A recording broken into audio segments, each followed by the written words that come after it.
On Olympic Day, I had to recount this story. One of my favorite stories when it comes to Olympic Games, and a very, very special story.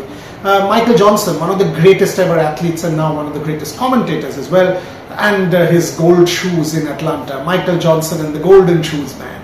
He worked very closely with the sportswear company Nike to prepare these shoes with golden spikes.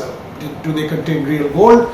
And Michael Johnson, in an interview to me, said the story, and it's a fascinating one.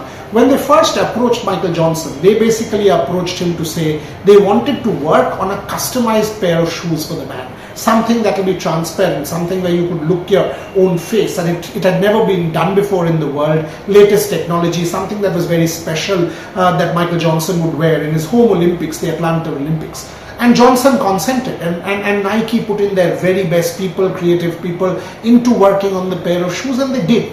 When finally the product was ready and they brought it to Michael Johnson and he saw it and he was like, great, but you know what? The color of these shoes don't really match what I want. I mean, the color, because it was transparent, the color was silver, and he said, no, I wouldn't want to wear them. And the whole thing was like, we've spent months on working on these shoes and now you don't want to wear. And that's when the idea was that, fair enough, you give me a pair of shoes, gold shoes or golden shoes, and I will wear. And Nike once again put in their very best. And this time, Michael Johnson tells me that I had put pressure on myself.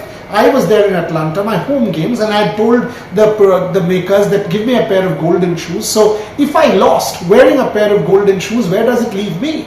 But then that's why Michael Johnson is Michael Johnson, went on to make history and win gold, winning that pair of gold shoes. And what an interview it was with him. I mean, absolute special athlete, and one of those, who has always hailed Olympic values, stood up to the values that Olympism stands for, and now it's a pleasure listening to him. So that's my story, Michael Johnson and his gold shoes, a story that I wanted to recount for you all on Olympic Day.